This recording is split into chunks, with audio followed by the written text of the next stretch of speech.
The task force carries out the administrative work and the research work, liaison the Minister for Land Transport, the suppliers of the quality equipment. Bob manages the whole Anzac ship program. And to be a possibility, as we were saying earlier, that the Anzac ship project is really a catalyst for the growth of the business. We had essentially made the decision to grow the business in.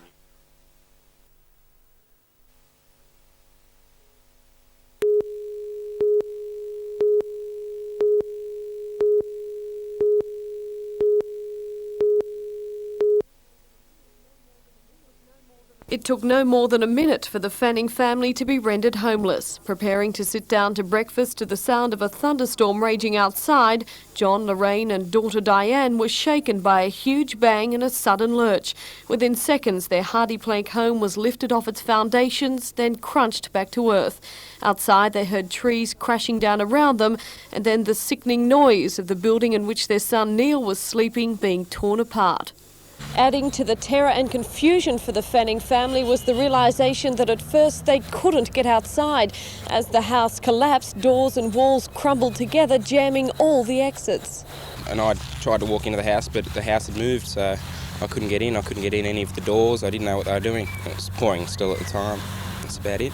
Were you worried for their welfare? Oh, well, I was, yeah. I didn't know how they were or what had happened. I thought the floor had fallen through, While Neil's first reaction was to seek out his family, it was later that he realised how lucky he himself had been.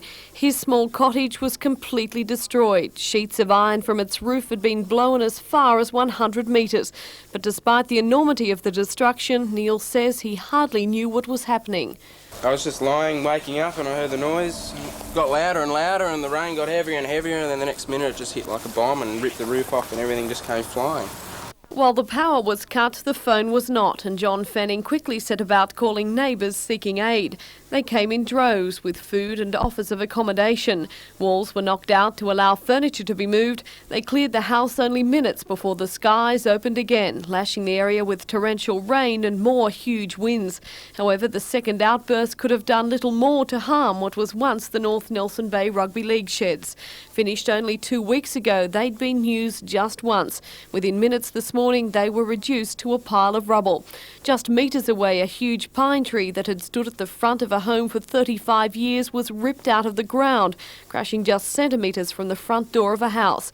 At the back of the same house lay the wreck of a caravan, picked up and carried across the yard by the strong winds.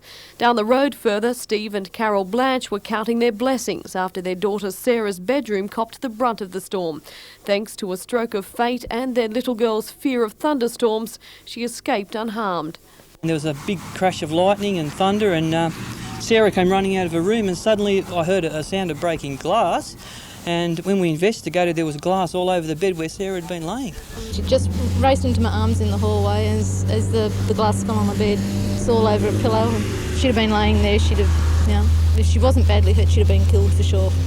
The storm pushed local emergency services to the limit. Minor flooding was reported in the Anna Bay and Salamander areas, while Shortland electricity workers were called in to return power to hundreds of homes blacked out between Bob's Farm and Shoal Bay. But despite the ferocity of the storm, no one was reported injured. Tracy Reid, NBN News.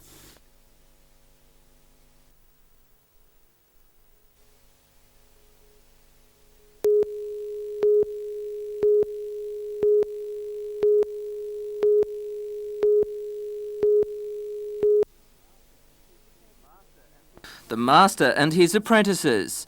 George Best was the idol of British and Manchester United fans in the 1960s. A former European Player of the Year and rated by Pelé as the best ever, George is in Australia to promote his beloved sport. It's difficult because you're fighting so many different codes. I mean, you're fighting Aussie rules, you're fighting rugby league, and it's difficult. But what I find is that the young kids are the same as anywhere in the world, tremendous, some great skills. With Scottish legend Dennis Law, Best gives training camps all over the world. In Newcastle, 40 young devotees aged from 8 to 16 years were given the tips on soccer stardom. I'll go around each group at a time and I'm going to challenge you all. Anybody beats me gets sent off right away, all right? Stardom for Best, however, hasn't been entirely limited to the paddock. George is well known for his late-night antics, for patronising nightclubs and dating no less than 6 Miss Worlds. They keep writing about me as being a wild one and keep doing things wrong. They never write about the nice things I do, about the hospitals and the coaching with the kids. But that suits me because it earns me more money, so I'll let them get on with it. George Best and Dennis Law will be speaking at Austral Soccer Club tonight at 8 o'clock.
Parramatta scored by number 2, Scott Barnes. Parramatta now 10.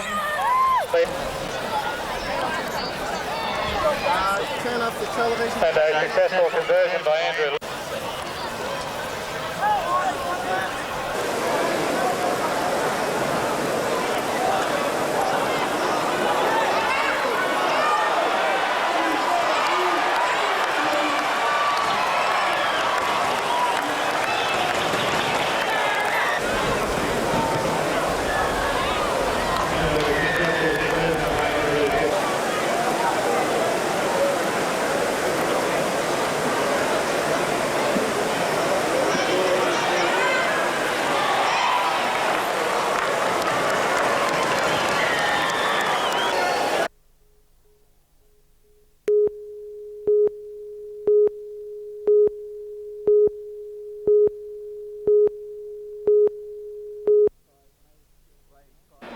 The grey skies may have scared the fans away, but it certainly didn't frighten the Parramatta Eels. The Knights struggled from the start after Bugden barged through.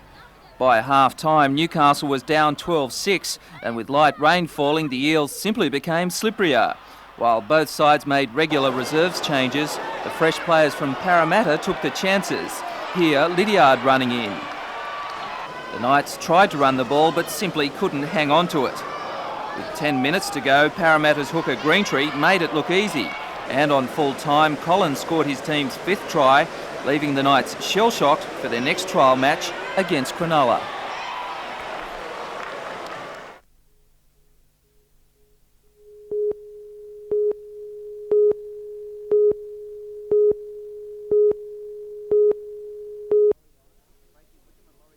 Tracy Wickham and Laurie Lawrence have been headline news for a decade, smashing world records and training Olympic champions. Today, the likeable pair had the attention of nearly 300 swimmers from all over the Hunter Valley, ranging in ages from 5 to 17. Tracy and Laurie took the youngsters through motivation, warm-up exercises, stroke technique and many other facets of the sport. For Laurie Lawrence, concentration is paramount in reaching the top. Gina Wickham, she never became a champion without being able to discipline herself. And Laurie was blown out of the water by the response to the AMP swim clinic. It's an eye-opener really to see the amount of enthusiasm around the country. You know, it's just fantastic that we could have the opportunity through AMP to get here and do this for them. Tracy Wickham dominated her sport for years with world records in distances from 400 metres to 1500 metres. And now it's a chance for her to put something back into the sport. This is something I've been wanting to do, these type of clinics, for a long time, for years in fact, and I've been fortunate enough to be associated with the AMP to do this, and it's great because it's a community project. It's community awareness to see that the kids have smiles on their faces. They get a free bathing cape and think, wow, you know, Tracy and Laurie has come out to see them in their own town, so it's really exciting for them. But the big news is that Tracy Wickham is making a comeback to competitive swimming. Guarded as to the meet she will contest, she's deadly serious about the comeback. Oh, well, I don't know. It's 2.5 years away, and it's sort of silly for me to even predict that I would be going there. I'm just taking each month as it comes, and I'd like to compete in a few things this year. I have a couple of things in mind that I'd like to compete in, but I don't like to say exactly what they are yet. So I'm just playing it by ear, and I'm really enjoying being in the water again.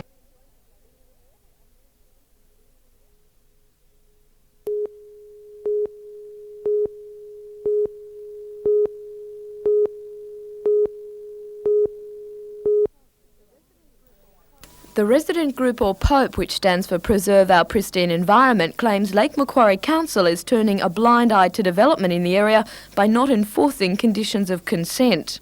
During construction, no sediment is to pass downstream, and quite obviously sediment has.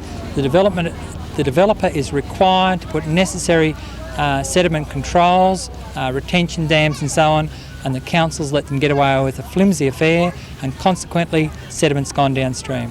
The residents stress they are not against residential subdivision but believe council should be more concerned about its impact on the environment. Council knows it's going on and they're saying it's satisfactory, and the residents are getting a little sick and tired of it.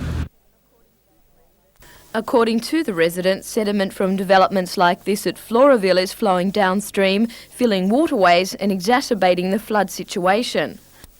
If you talk to the residents in Belmont, where the creek goes through, their houses have been flooded, in some cases for the first time. Now, of course, that's happened everywhere. The difference is this time they've got sediment from this development and from other developments that councils approved going down with it, which then forces the water out of the natural watercourses into the people's homes.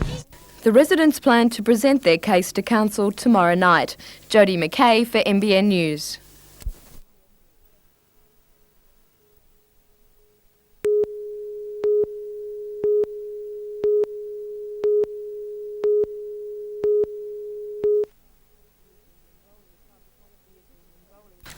The Islington Bowling Club was one of the original members of the Newcastle and District Bowling Association, with premises based near the Australian football field. In those days it was known as the Sandpit and moved to its present clubhouse in 1935. The club has a relatively small number of bowlers, with 95 active members, but that didn't daunt the anniversary celebrations. Today, 2 greens were named in honour of Steve Cave and Herb Hollier, long-standing members who've given tremendous service to the club. Steve and Herb are on hand to roll the first bowls on the newly named greens. Celebrations are set to continue well into the evening.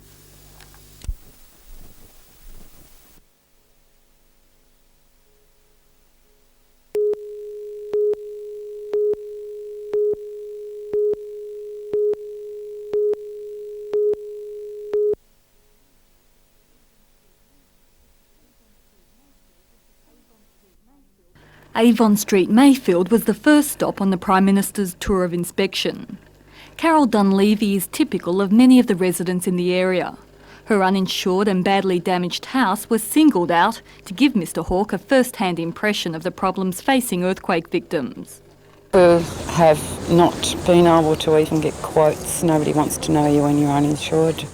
From there, Mr Hawke fell for the charms of 66-year-old Flo Holcomb, departing from his official itinerary to pay an impromptu visit to her badly damaged home.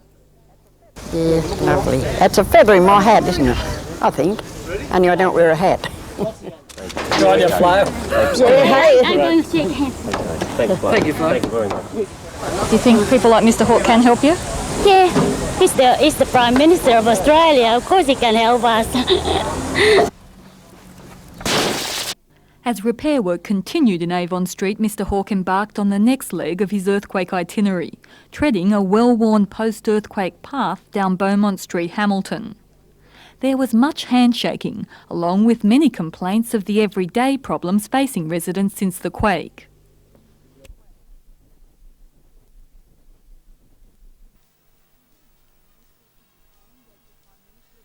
And as the Prime Minister attended to his own needs for sustenance, he sympathised with the problems locals face in doing the same. You would have thought by now get some sort of temporary food place. But as the complaints of delays in relief mounted, Mr Hawke defended the federal government's position, saying the regular red tape between federal and state authorities had been scrubbed to make the money flow quickly. But all I know is that the people do seem to feel that there is a gap between the decision that's been made to make the finance available, and we've done at our level all that we can do. I hope that the actual processes of delivery can be accelerated.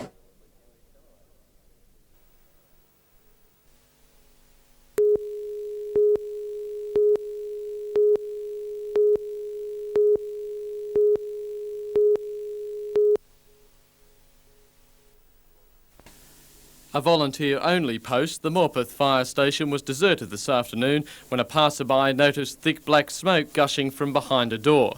He raised the alarm and 3 of the volunteers were on the scene in minutes.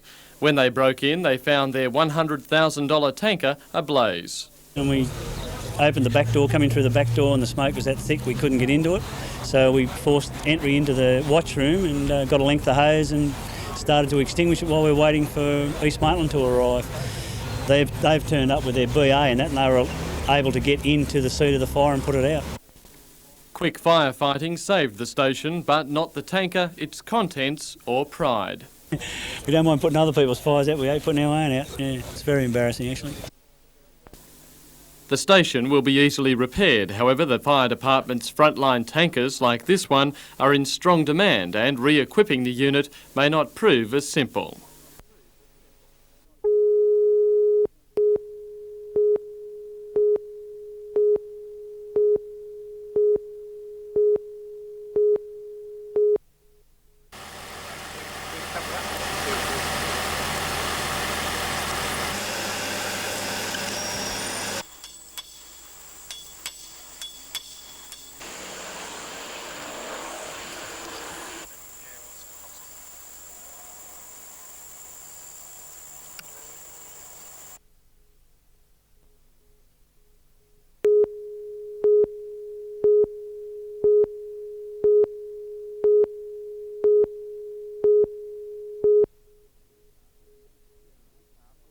In Newcastle, major supermarkets say they have supplies of dry goods groceries for at least a week. Fresh produce supplies, however, like meat and eggs, will only last 2 days. One of the main distributors of fruit and vegetables in the Hunter, the Sandgate Produce Markets, has been exempted from the ban due to hardships suffered with the earthquake and recent heavy rain. Building supplies for earthquake repairs are also exempt. Local pubs and clubs say beer stocks should be okay for another week. City petrol stations should be unaffected, as most fuel is supplied by pipeline from Sydney. Areas more than 80 kilometres outside of Newcastle, however, could be in trouble.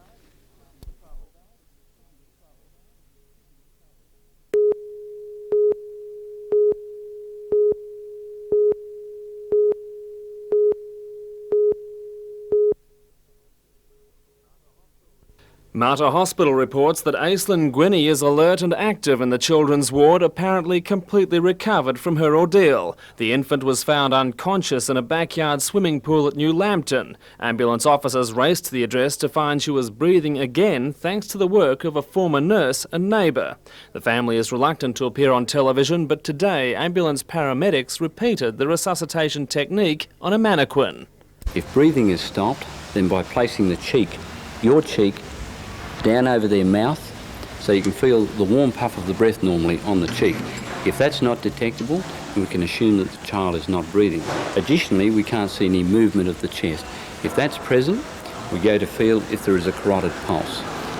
In near drownings, the breathing stops first, then the heart. If the heart is still fluttering, mouth-to-mouth resuscitation can save the child. And it's normally done by just scooping the child up and placing your mouth over the nose and mouth of the child. If you do this for 3 to 5 minutes, the child will rapidly regain consciousness, have a spit and then perhaps a vomit, and rapidly regain normality.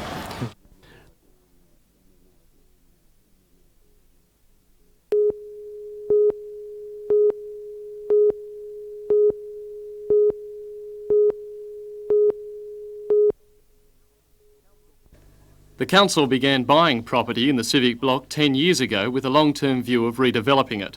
However, things haven't gone quite according to plan. The tax office has been built, but development proposals for the rest have never gone further than model form. The council is still committed to transforming the site. We don't drive around in FJ Holdens any longer. We work and we live and we shop in modern premises, and that's what we must have in the city.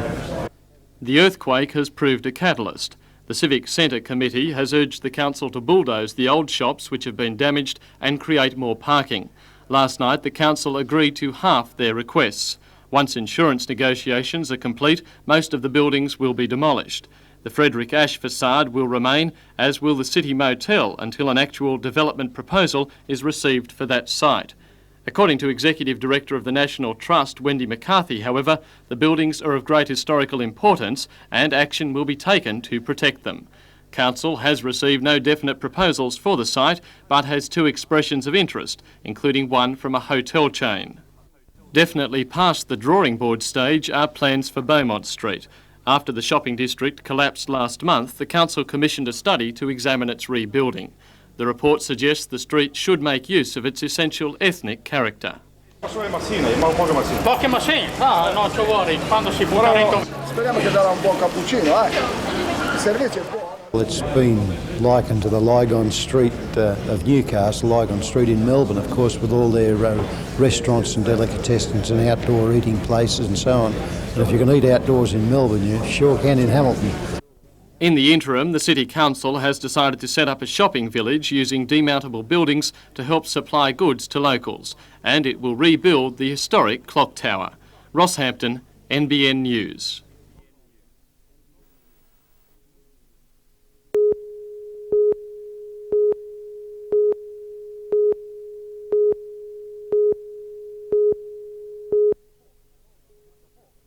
Mr Hawke called on the Governor-General at Yarralumla to advise him of the need for an election for the House of Representatives and half the Senate. At a news conference immediately afterwards at Parliament House, Mr Hawke told Australians he is seeking re-election for a 4th term for Labor. Opposition leader Andrew Peacock says the coalition has a fully costed and detailed economic plan which would turn the economy around, and that Labor is, in reality, not ready for an election. It's been a government of the special deal, the quick fix, of stitching up any arrangement that was satisfactory to their own mates. And in contrast, my government will be a government for the public interest and a government for the people.